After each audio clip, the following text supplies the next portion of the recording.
श्री हरि नारायण, आपने अपने शंख की ध्वनि उत्पन्न कर मेरे डमरू के नाद को आप तक पहुंचने में जिस बाधा को और भी दृढ़ कर दिया है, मैं उसे अवश्य नष्ट करूंगा। फिर उसके लिए चाहे मुझे अपने अस्त्र का प्रयोग ही क्यों न करना पड़े, अपने अस्त्र का प्रयोग ही क्यों न करना पड़े।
प्रभु महादेव और स्वामी की शक्तियों का ऐसा अंतर विरोध कदापि शुभ नहीं है, इसलिए अब मुझे भी वहां उपस्थित होना ही होगा जहां प्रभु महादेव और स्वामी एक दूसरे के समक्ष हैं।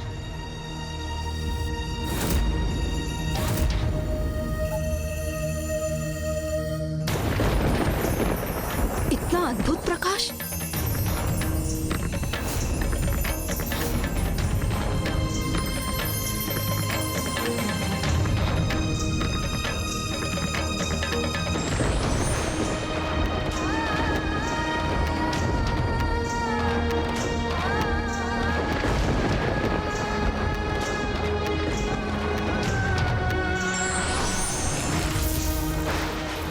अद्भुत, आश्चर्य!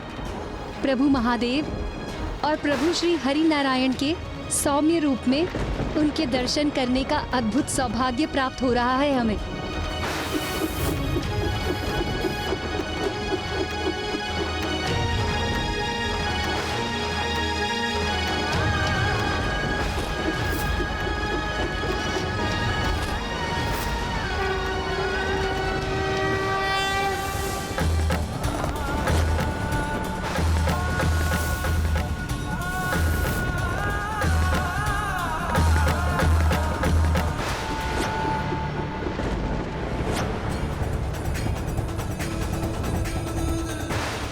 दोनों प्रभु अपनी ऊर्जा के प्रभाव से एक दूसरे को सुरक्षित भी कर रहे हैं।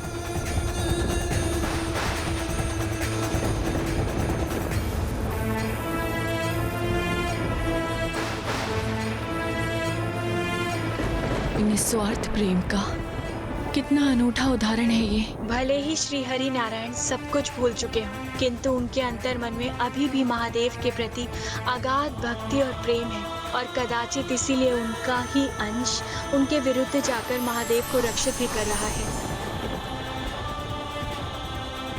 हमारे स्वार्थ से उत्पन्न प्रभु के प्रति हमारा मोह सर्वथा अनुचित था, जिसके कारण हमने दोनों प्रभु के मध्य टकराव की स्थिति उत्पन्न करवा दी। प्रभु श्री हरि नारायण का चक्र और प्रभु महादेव का त्रिशूल, ये दोनों अस्त्र होते हुए भी एक दूसरे को नष्ट करने में असमर्थ थे, क्योंकि इनके माध्यम से दोनों प्रभु का परस्पर स्नेह ही प्रदर्शित हो रहा था। इसीलिए इनके टकराव से जो प्रकाश उत्पन्न हुआ, उसने पंच सुंदरियों के भीतर लोभ और मोह के शेष विकारों को भी नष्ट कर दिया, जिसके कारण वो अनुचित मोह और अटूट स्नेह के भेद को पहचानने में समर्थ हुई। किंतु प्रभु, मैं अभी भी एक दुविधा में हूँ। यदि प्रभु श्री हरि नारायण और महादेव के अंश एक दूसरे को रक्षित कर रहे थे, तो फिर भी आपस में युद्ध क्यों कर रहे थे? ये इसलिए मूषक जी, क्योंकि प्रभु श्री हरि नारायण को अभी भी कुछ स्मरण नहीं आया था। वो तो पंच सुंदरियों को दिए हुए वरदान से अभी भी बंधे हुए थे, और जब तक वो उस स्थिति से बाहर नहीं आते, तब तक उस युद्ध को रोकने का कोई उपाय शेष नहीं था। और अब इस युद्ध में वो होने जा रहा था जिसे कोई नहीं टाल सकता था।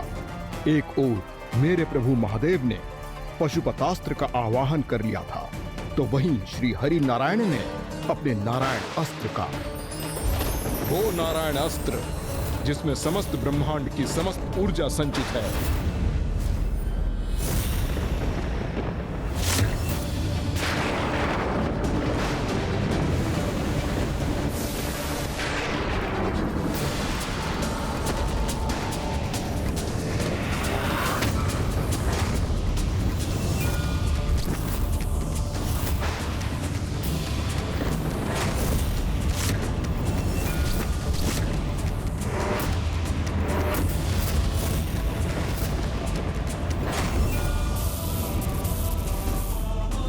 हमारे कारण हमारे पुत्रों की मृत्यु हुई, हमारे कारण हमारे पुत्रों का वध हुआ, समुद्र पाताल को क्षति पहुंची, और अब ये कैसा घोर अनर्थ होने जा रहा है।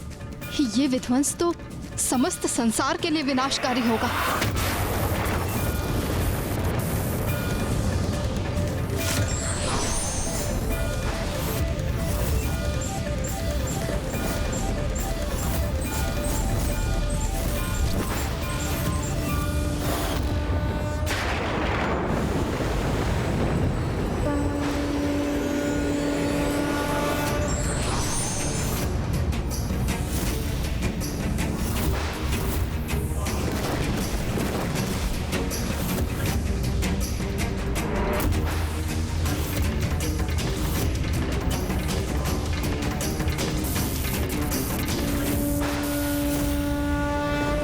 मैं आपसे संघर्ष तब तक करता रहूंगा जब तक कि आपकी स्मृति लौट नहीं आती श्री हरिनारायण। और मुझे पूर्ण विश्वास है ऐसा अवश्य होगा।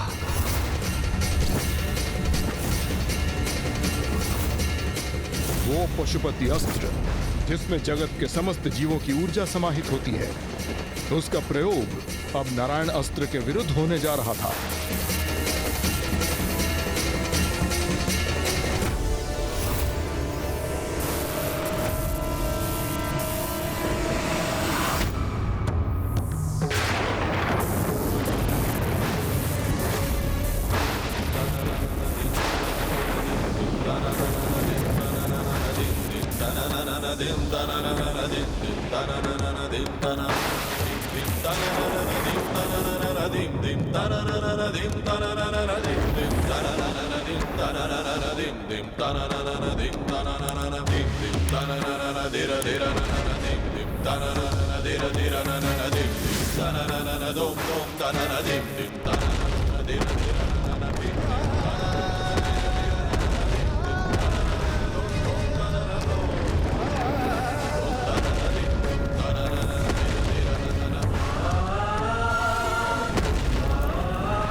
कहीं मुझे वहाँ पहुँचने में विलंब तो नहीं हो गया?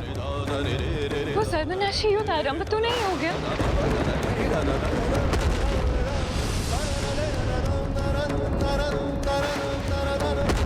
हमें शीघ्र वहाँ पहुँचना होगा।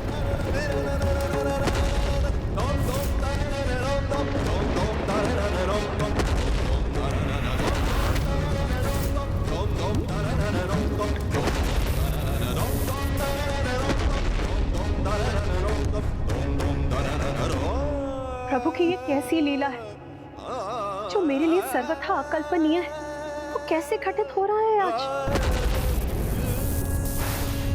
स्वामी और श्री हरि नारायण परस्पर युद्ध करने के लिए क्यों तत्पर हो उठे?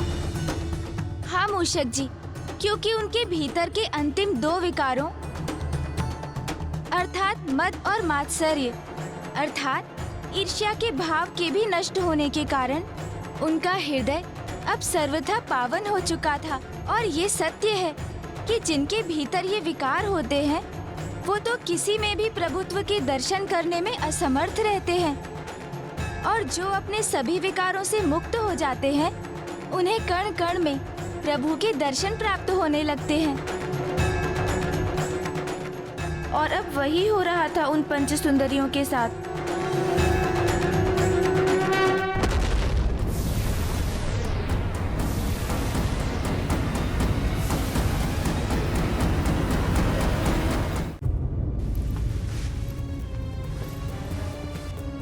ये कैसी ईर्ष्या,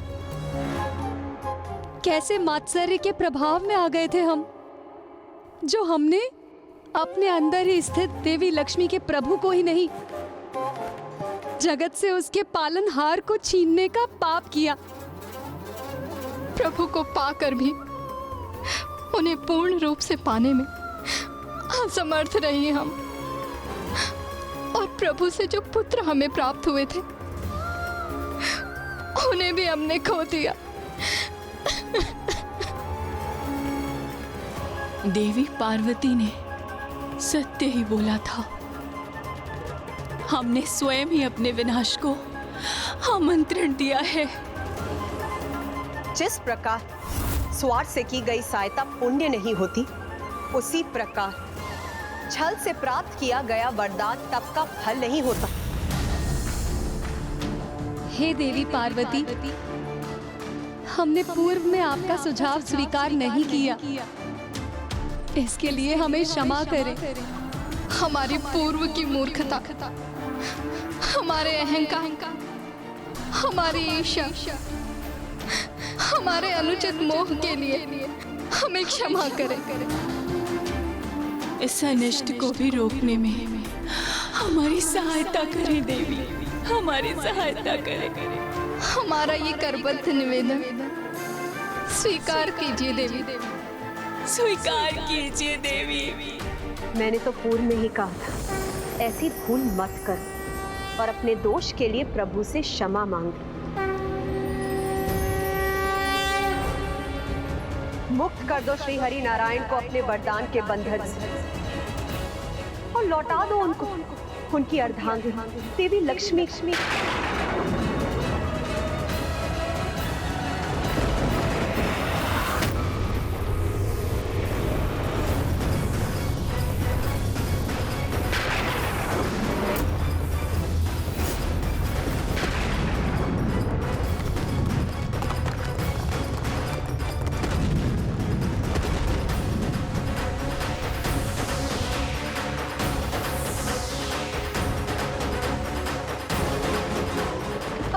प्रतीक्षा में और विलंब कर रही हो तुम सब।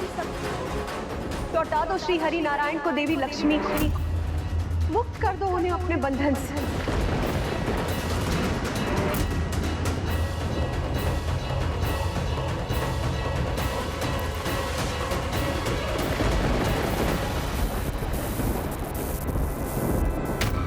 हम आपको हमारे वरदान के प्रभाव से मुक्त करते हैं प्रभु।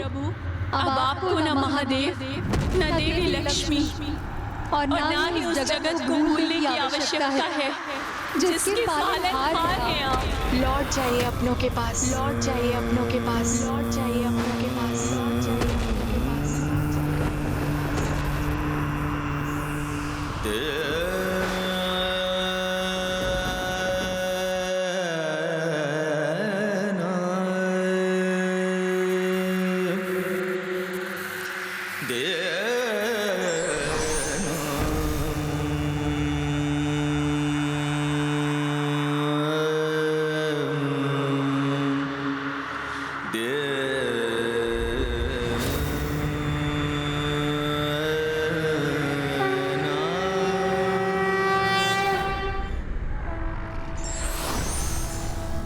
महादेव,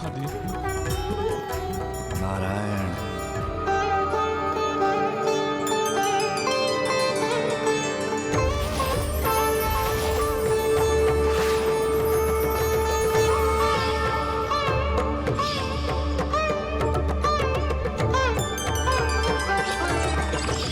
देवी लक्ष्मी,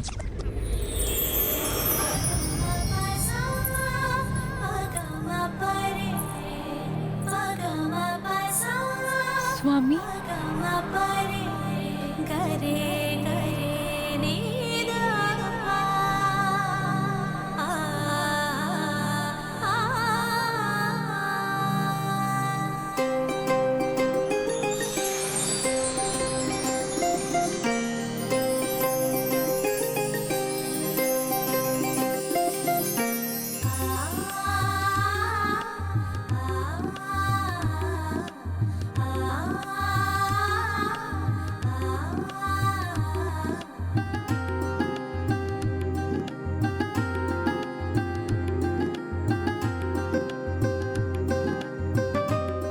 स्वामी,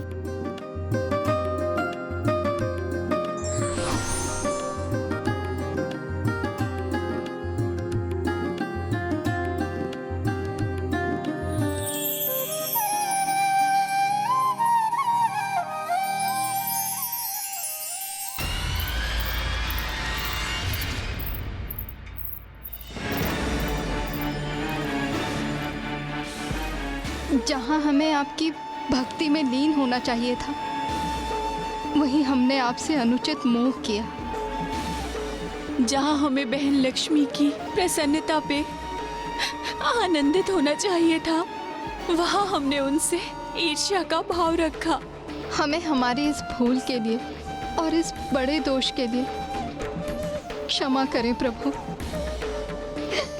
क्षमा करें प्रभु, क्षमा करें, क्षमा करें प्रभु, क्षमा करें।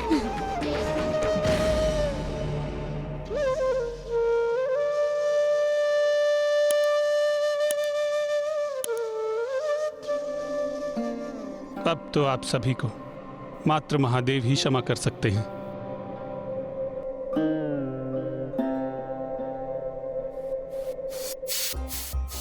हे दया निधान, हे प्रभु शिव शंकर, हे महादेव, हमने आपका अपमान करने का दुस्साहस किया है, घोर पाप किया है। हमने आपको प्रभु श्री हरि नारायण को उनके स्थान पर ले जाने से रोकने का अपराध किया है। हमें क्षमा करें प्रभु, हमें क्षमा करें। क्षमा कर दीजिए प्रभु, क्षमा कर दीजिए प्रभु, हमें क्षमा कर दीजिए।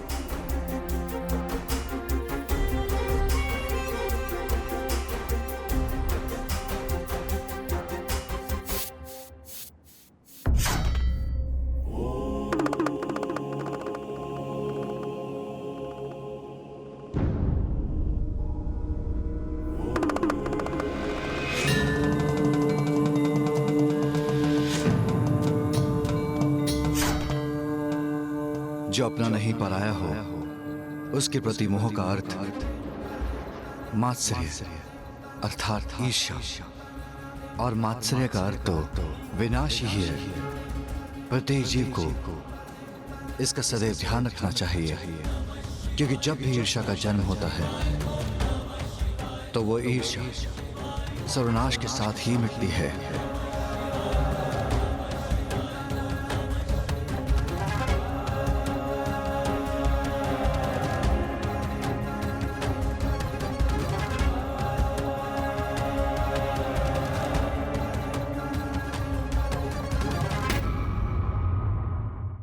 तो इस प्रकार मेरे प्रभु शिव शंकर शंभू के वृषभ अवतार की कथा पूर्ण हुई। अर्थात प्रभु ने अपने प्रभु वृषभ अवतार से उत्तम जीवन का एक नवीन सूत्र स्थापित किया कि कभी भी किसी पराई वस्तु अथवा व्यक्ति के प्रति मोहित नहीं होना चाहिए और ना ही किसी भी प्रकार की ईर्ष्या को अपने हृदय में स्थान देना चाहिए, क्योंकि जो पराया है वो कभी अपना नहीं हो सकता। अब हमें प्रभु वृषभ की स्तुति करनी चाहिए।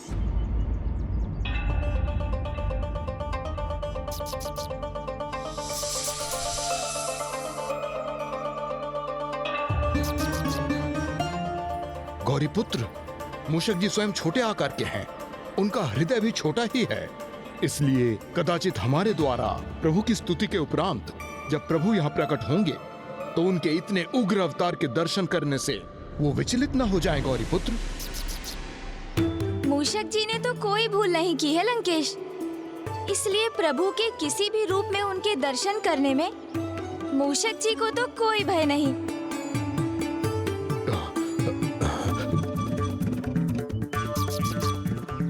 किंतु गौरीपुत्र,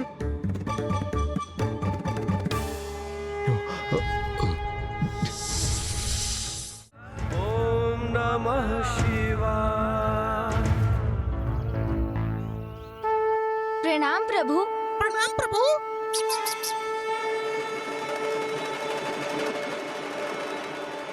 लंकेश रावण का भी प्रणाम स्वीकार कीजिए प्रभु।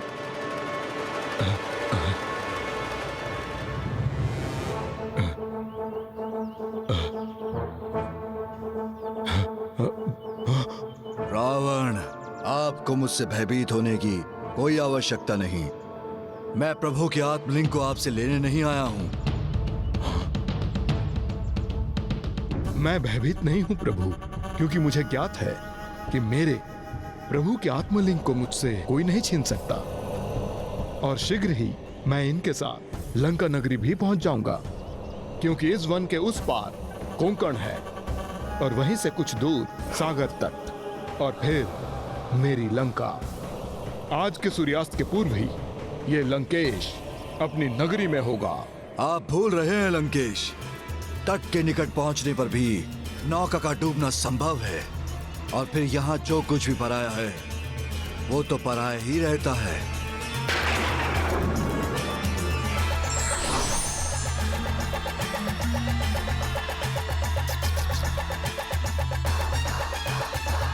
अब आप कहाँ खो गए लंकेश?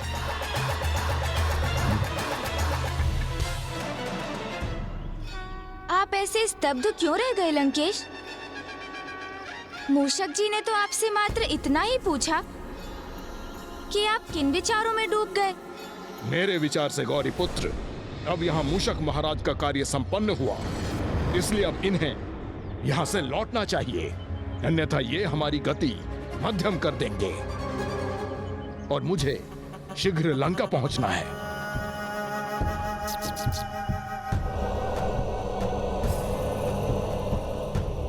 वैसे भी आगे इस वन के मार्ग में सर्प और अजगर हैं। तब तो आप दोनों ही आगे बढ़िए, मैं स्वयं ही लौट जाता हूँ।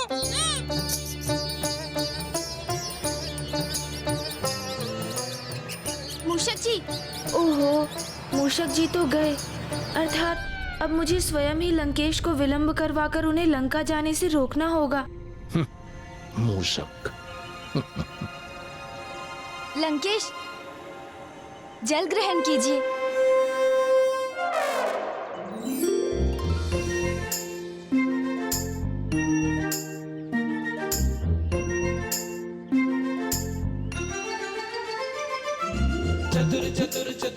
क्या हुआ गौरी पुत्र?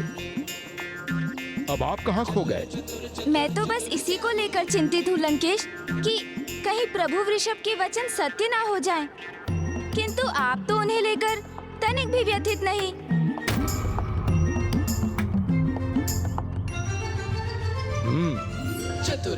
मुझे एक बात बताइए गौरी पुत्र, प्रभु अपनी संपूर्णता में किस रूप में प्रकट होते हैं? प्रभु के समस्त रूप, समस्त अवतार तो एक ही हैं, किंतु महादेव ही देवों के देव हैं, वो ही सर्वोच्च हैं। उचित कहा आपने, क्योंकि वो ही महानतम हैं। और अब ये भी बताइए मुझे कि संसार में प्रभु का महानतम भक्त कौन है? महादेव के महानतम भक्त लंकेश परशुराम जी।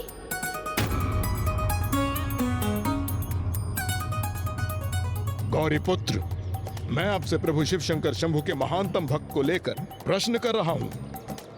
ओह, वो तो भक्त मार्कंडेय हुए लंकेश। उचित है, ऋषि मार्कंडेय प्रभु के महान भक्त अवश्य हैं, किंतु मैंने तो उनके महानतम भक्त के विषय में पूछा था, जो मैं हूँ। और प्रभु के महानतम भक्त के साथ कुछ भी अनुचित कैसे घटित हो सकता है? इसलिए मुझे कोई चिंता नहीं। अवश्य।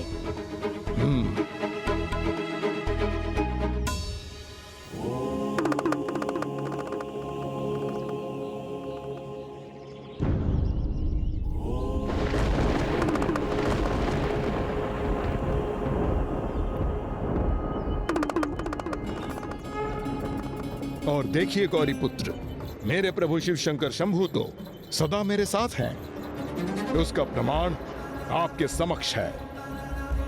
प्रणाम पिताश्री। और प्रभु के इस कृष्ण रूप के दर्शन से मुझे उनके कृष्ण दर्शन अवतार का स्मरण हुआ है। आइए, अब मैं आपको प्रभु अवतार की अगली कथा सुनाता हूँ। अवश्य लंकेश, चलिए।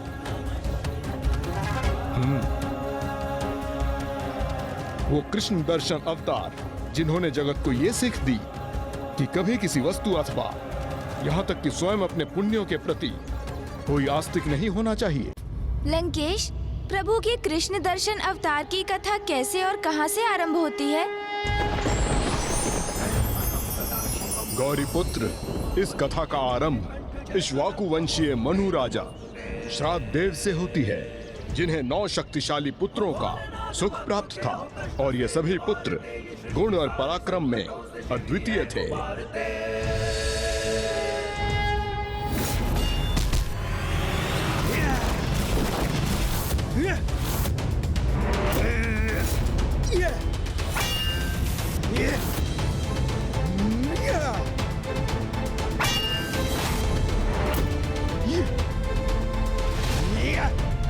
मेरा पराक्रम सबसे उत्तम होगा, ये तो अभी ज्ञात हो जाएगा भ्राता।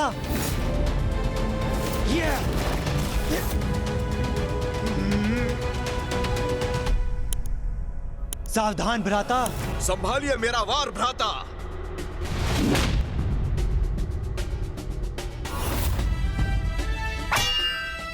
भ्राता, ये दाव मेरा आपको चित्त कर देगा।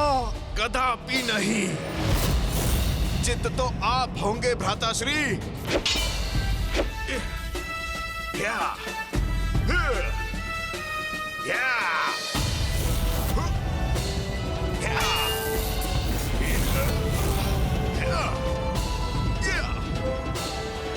अद्भुत।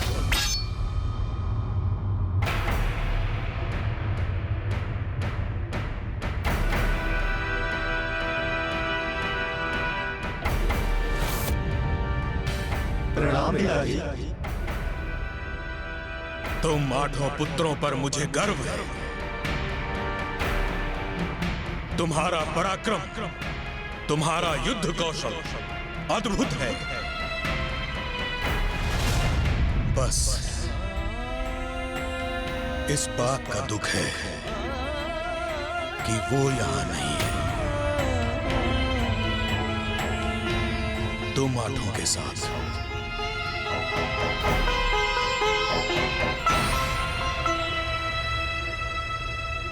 वो कौन लंकेश? महाराज श्राद्ध देव किसका उल्लेख कर रहे थे? इस कथा के नायक नभग महाराज श्राद्ध देव के 9वें पुत्र होने के कारण पड़ा था।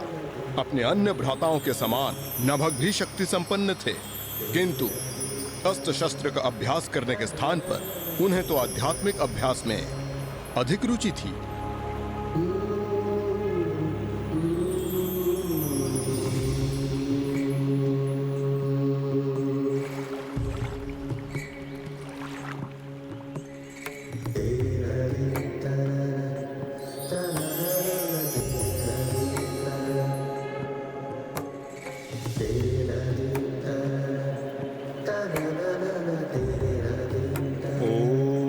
नमः शिवाय।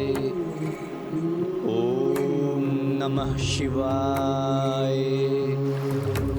ओम नमः शिवाय। ओम नमः शिवाय। ओम नमः शिवाय। ओम नमः शिवाय।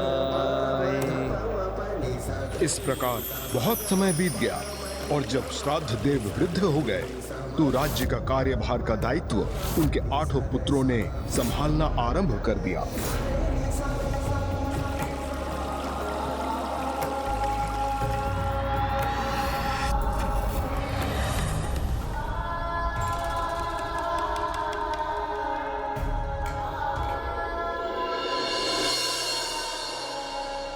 पिताजी, इस बार भी आप भ्राता नभग का विचार कर हमारे इस प्रस्ताव को अस्वीकार मत कर दीजिएगा।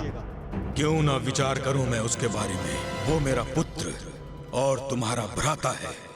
मेरे ऊपर और समस्त राज्य के ऊपर उसका भी उतना ही अधिकार है जितना तुम सभी का है। हाँ पिताजी, उचित कहा आपने, किंतु अधिकार प्राप्त करने के लिए कर्तव्यों का पालन करना पड़ता है।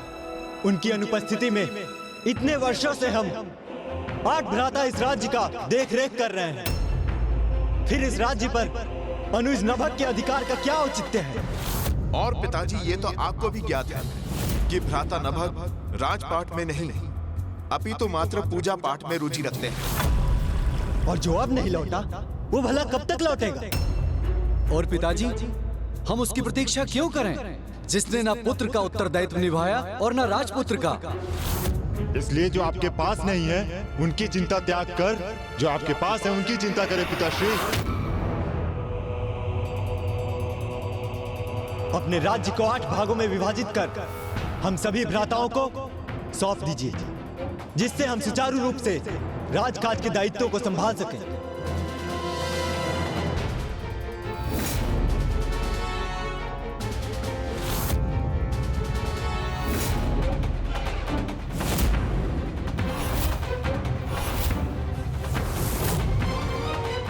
यदि तुम 8 भ्राताओं की यही कामना है तो संसार के सर्वोच्च शिखर पर स्थित होकर मैं मनु श्राद्ध देव संसार की सभी 8 दिशाओं को मैं तुम सभी 8 भ्राताओं में विभाजित करता हूं।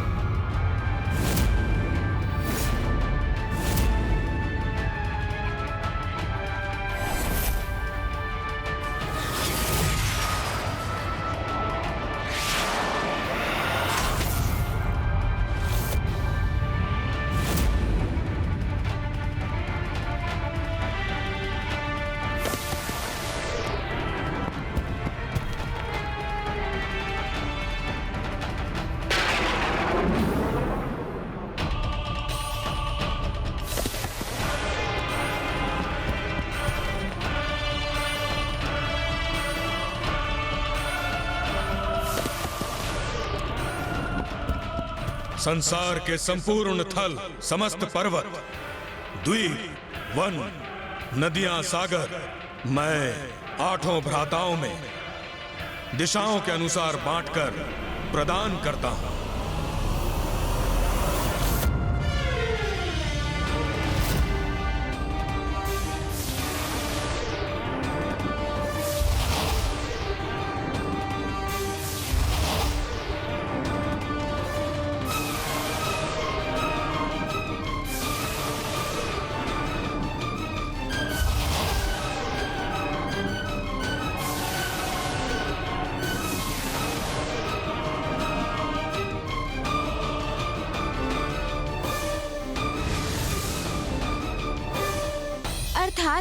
उन्होंने अपने 9वें पुत्र नभग को देने के लिए कुछ शेष नहीं रखा?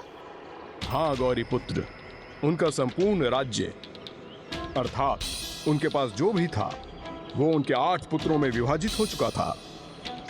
तो नभग के लिए तो कुछ भी शेष नहीं रहा। इसकी चिंता और ग्लानि के कारण ही महाराज श्राद्ध देव के स्वास्थ्य का हनन होने लगा और इस अवस्था में भी उनके मुख, उनकी जीवा पर एक ही नाम था।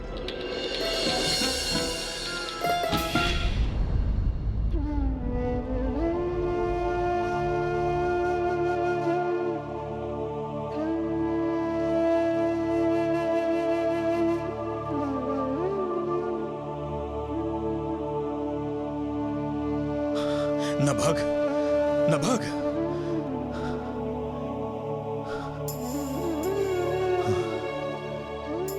कहाँ है मेरा पुत्र नभग? वो आ गया क्या?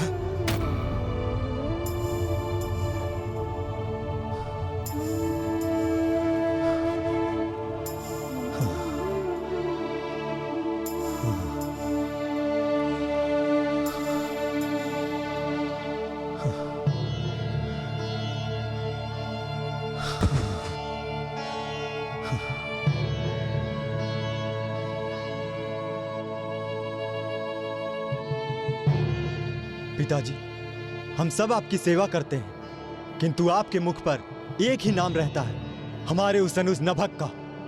कहाँ है वो? ओम नमः शिवाय। कभी उसने आपका अथवा हमारा स्मरण किया है? ये भी ज्ञात है हमें। हे प्रभु, आज महाशिवरात्रि का पर्व है, इसलिए मैं अपने पिता और भ्राताओं की ओर से जल अभिषेक करने का इच्छुक हूं।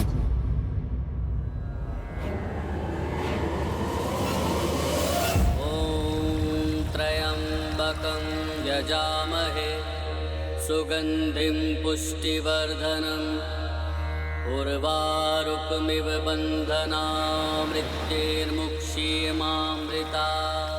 पिताजी, हमें तो प्रतीत होता है कि नभग हमें पूर्णतया भूल ही चुका है। वो कभी हमारा कुशल क्षेम जानने नहीं आया, ना ही आकर उसने कभी आपकी दशा ही पूछी कि आप कैसे हैं। ओम नमः शिवाय। हे प्रभु, कृपा कर मेरे इस जल अभिषेक का फल मेरे पिता और मेरे भ्राताओं को प्रदान करें। एक ओर तो उन 8 भ्राताओं को नभग के नाम का श्रवण भी स्वीकार नहीं था, और वहीं दूसरी ओर नभग उन्हें ही अपना पुण्य प्रदान कर रहे थे। हाँ गौरी पुत्र, उन 8 भ्राताओं की तो यही मान्यता थी कि वही 8 राज्य के समस्त कार्य कर रहे थे, और धीरे धीरे उन्होंने अपने पिता के निकट जाना भी कम कर दिया। अर्थात लंकेश, उन विशाल राज्यों का उत्तरदायित्व निभाने वाले उन 8 पुत्रों के लिए पिता की सेवा का दायित्व निभाना अब कष्टदायी होने लगा था। हाँ गौरी पुत्र, किंतु अब समय आ गया था इस स्थिति में एक बड़ा परिवर्तन आने का। ओम नमः शिवाय। ओम नमः शिवाय। ओम नमः।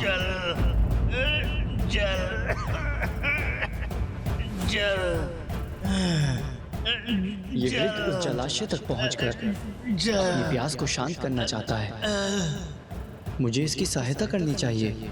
पिताजी, पिताजी, संभालिए पिताजी, संभल कर। आपको प्यास लगी है पिताश्री, मैं आपको जल पिलाता हूँ।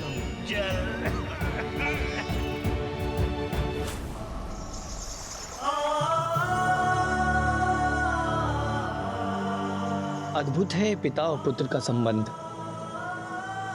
पुत्र के जीवन के आरंभ में पिता पुत्र को उंगली पकड़कर उसका मार्गदर्शन करते हैं, उसके सहायक बनते हैं। तो फिर आयु में वृद्धि होने पर पुत्र पिता का सहायक बनता है। यदि ये बालक अपने पिता के प्रति कर्तव्य निभा रहा है तो मैं कैसे चूक गया? मेरे पिता भी तो अब वृद्धावस्था में ही होंगे, उन्हें भी मेरी सहायता की आवश्यकता होगी। मेरे भ्राता अवश्य वहाँ हैं। किंतु मुझे इस समय उनके साथ होना चाहिए। मुझे अपने कर्तव्य का निर्वहन करना चाहिए।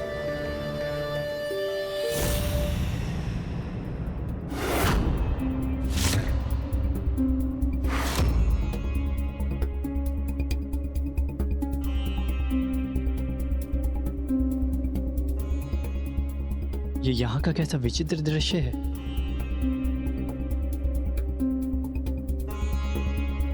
आठ सिंहासन,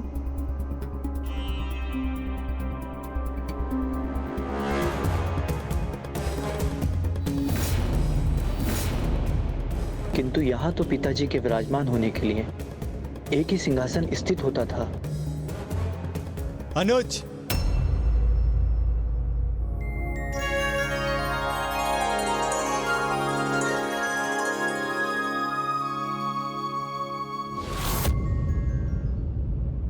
तुम यही विचार कर रहे हो ना कि पूर्व में इस राज्यसभा में एक ही सिंहासन था और अब 8 सिंहासन कैसे हैं?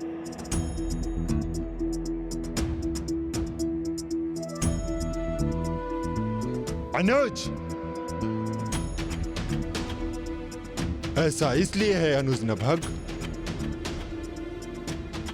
क्योंकि पिताजी ने सब कुछ हम 8 भ्राताओं में विभाजित कर दिया है और हमें हमारा सिंहासन सौंपकर स्वयं राजकाज के सभी दायित्वों से निवृत्त हो गए हैं।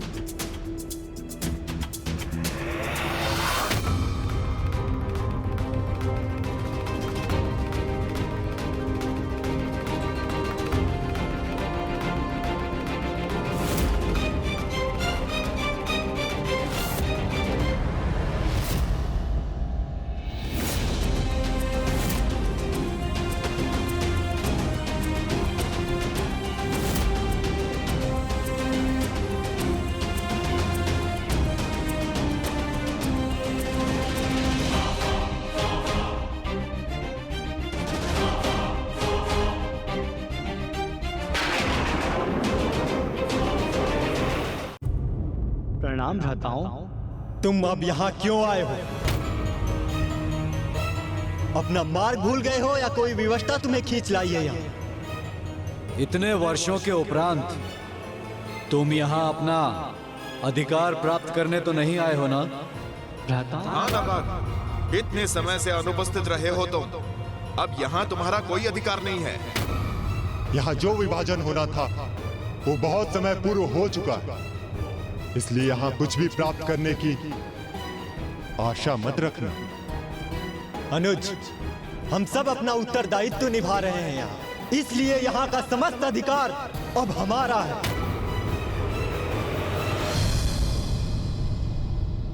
भ्राताओं, मेरी सर्वप्रथम ये जिज्ञासा तो शांत कीजिए कि आप सभी कैसे हैं और पिताजी वो कहाँ हैं?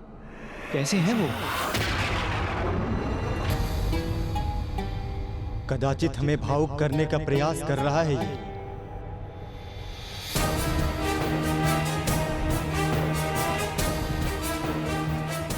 बात टालने का प्रयास मत करो अनुज। ये बताओ कि इतने वर्षों के उपरांत यहाँ आने का क्या उद्देश्य है? इतने वर्षों के लिए मैं कहाँ था, किस अवस्था में था, आज तक लौटा क्यों नहीं? ये सब तो ज्ञात नहीं करना चाहते आप? बस आपको एक ही जिज्ञासा है कि मैं आज अचानक यहाँ क्यों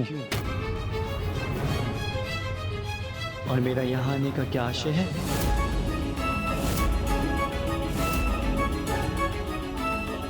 यदि ये इस राज्य में अपना भाग मांगेगा तो हम इसे कदापि नहीं देंगे। भ्राताओं, मैं मात्र इतनी अनुमति चाहता हूँ कि आप मुझे पिताजी से मिलने का अवसर दें।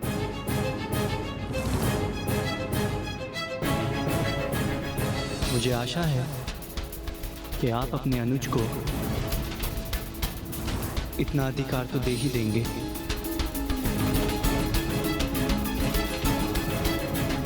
मुझसे एक पुत्र से अपने पिता के दर्शन करने का अधिकार तो मत छीनिए आप।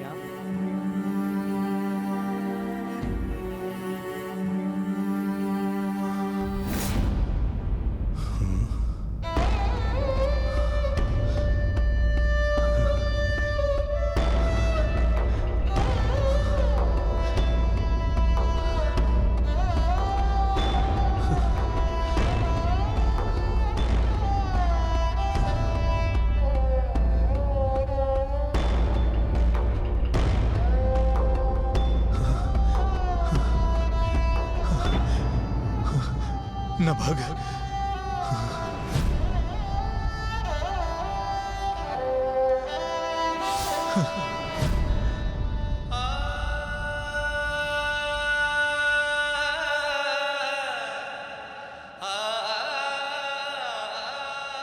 इस आशा में कि मेरा सबसे छोटा पुत्र मुझसे भेंट करने आया है, मैं प्रत्येक बार की भांति इस बार पीछे मुड़कर नहीं देखूंगा, क्योंकि इस वृद्ध हृदय में अब और निराशा सहन करने की शक्ति एवं साहस नहीं है। पिताजी,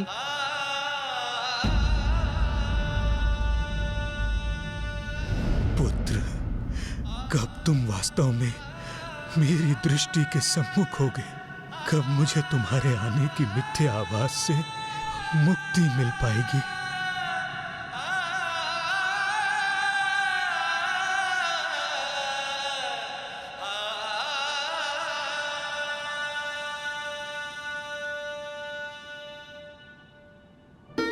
पूर्व में मात्र मुझे इस बात का आभास होता है कि नभग मुझे मिलने आया है, किंतु इस बार तो उसकी पुकार सुनाई दे रही है मुझे। ये स्वर तो आपके नभग का ही है। देखिए पिताजी, आपका नभग ही आया है यहाँ।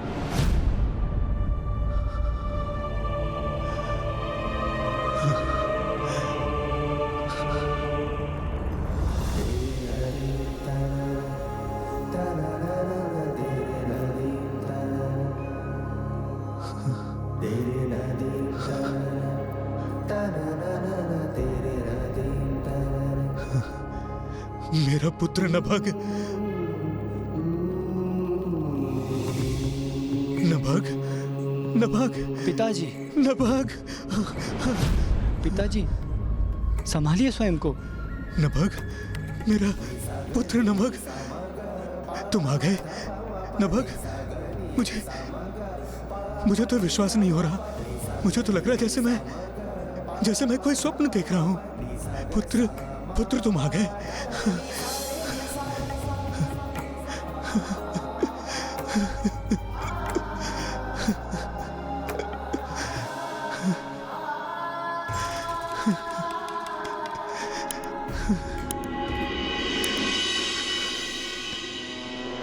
भ्राता, पिताजी अनुज को देखकर कुछ अधिक ही भावुक नहीं हो रहे हैं? कहीं हम में से किसी एक का भाग इसे सौंप न दे। वर्षों बाद स्मरण हुआ है इसे पिताजी का, जबकि वर्षों से सेवा हम कर रहे थे और इसका फल ये पाना चाहता है। आपके दर्शन कर मुझे अत्यंत आनंद का आभास हो रहा है पिताजी। मेरा प्रणाम स्वीकार कीजिए।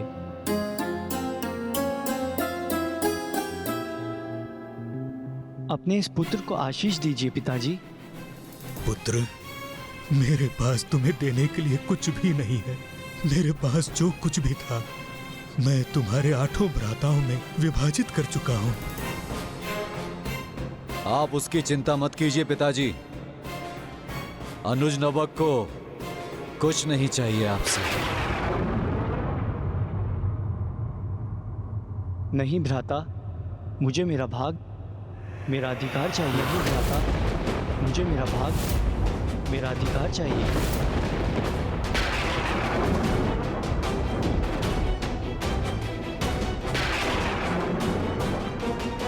मुझे ज्ञात था, इतने वर्षों तक वन में वास करने पर भी सांसारिक सुखों के प्रति तुम्हारी आसक्ति नष्ट नहीं हुई। इधर उधर भटकने के पश्चात थक चुके हो तो बिना श्रम किए आ गए यहाँ अपना अधिकार मांगने।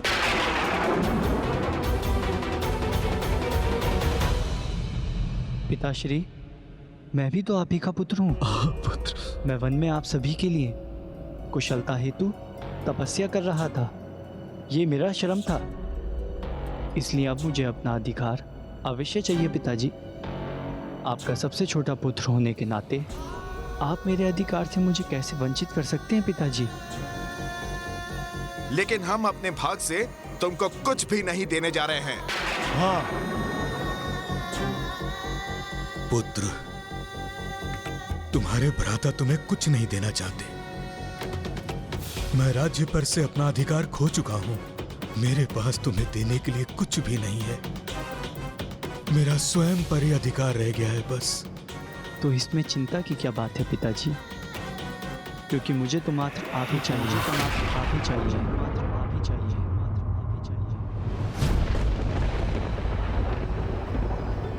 क्या क्या मांगा आपने पिताजी से?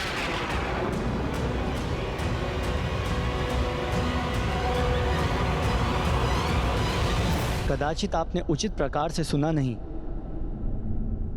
मुझे और कुछ नहीं, मात्र पिताजी चाहिए। जिस प्रकार एक पिता की उसकी संपूर्ण संपत्ति उसकी संतान होती है, उसी प्रकार एक संतान की संपत्ति उसके माता पिता होते हैं। इसलिए मैं आपको अपने भाग के रूप में पाना चाहता हूं पिताजी।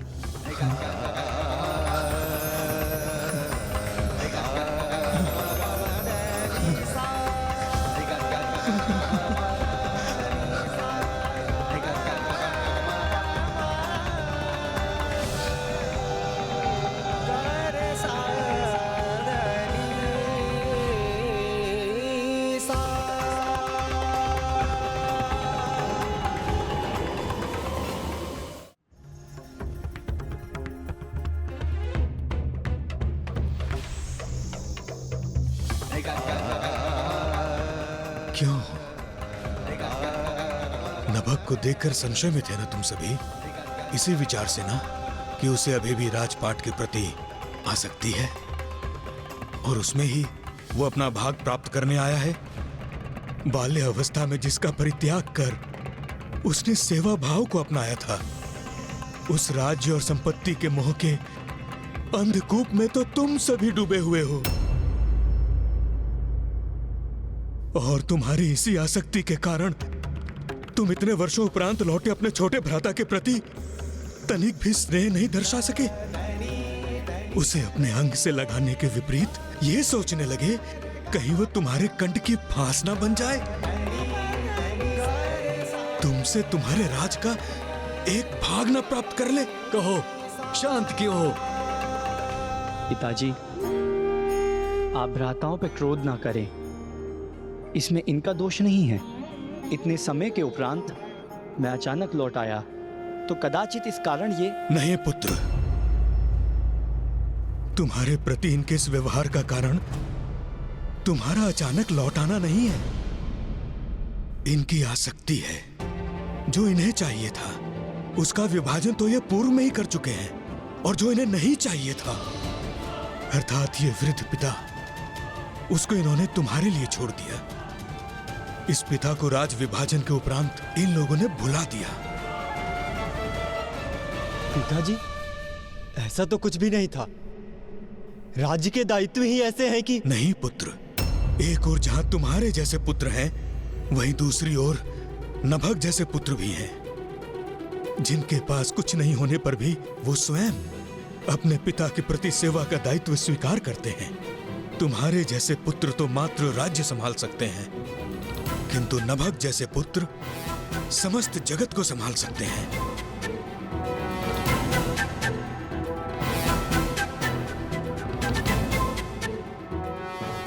और इस प्रकार नभग अपने पिता के साथ महल छोड़ अब एक कुटिया में रहने लगे, किंतु वहां भी तो उन्हें अब एक नवीन समस्या का सामना करना था। गौरी पुत्र,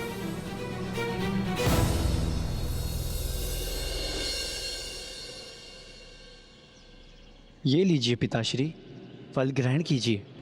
पुत्र, तुम भी कुछ फल क्यों नहीं ग्रहण करते हो?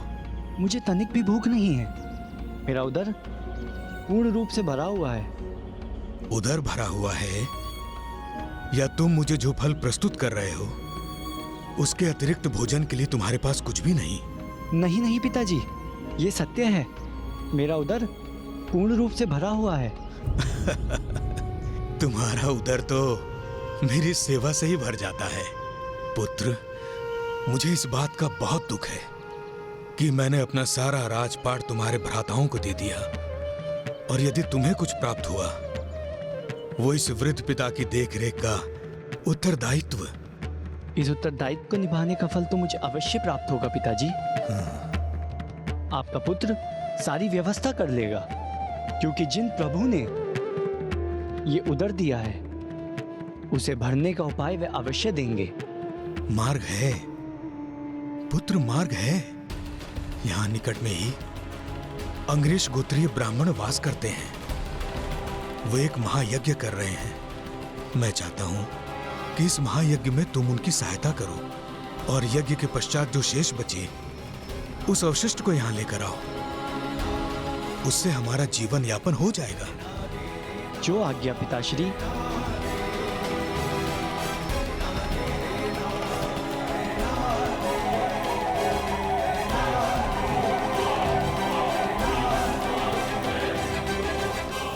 पिता के आदेश पर नभग उस स्थल की ओर बढ़ तो गए थे, किंतु उन्हें इसका तनिक भी अनुमान न था कि वहां क्या घटित होने वाला था।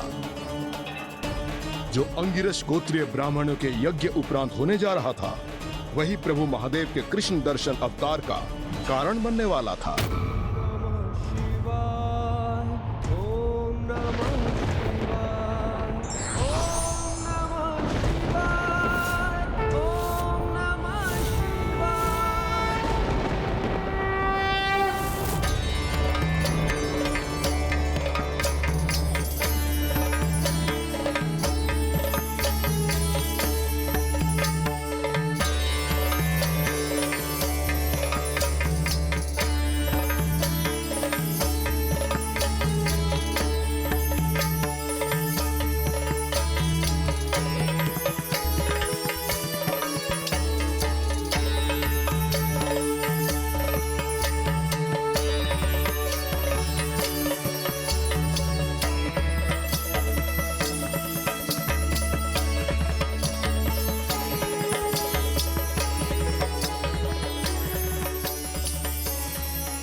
ये कैसा विचित्र यज्ञ स्थल है जहां मुझे मात्र कुछ गतिशील दिव्य ऊर्जाओं के ही दर्शन प्राप्त हो रहे हैं।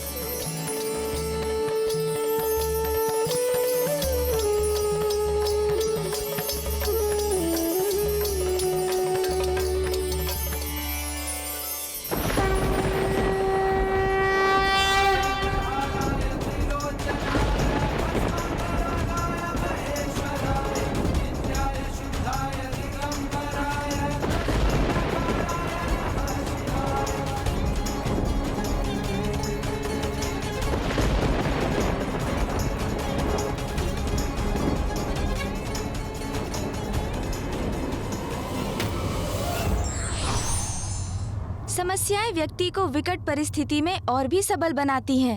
इसलिए बिना भय के इसे चुनौती के भांति स्वीकार करना चाहिए। विघ्नहर्ता श्री गणेश के अद्भुत शक्तियों से भरे वीडियोस देखने के लिए चैनल को सब्सक्राइब करना न भूलें और साथ ही बेल आइकॉन भी दबाएं।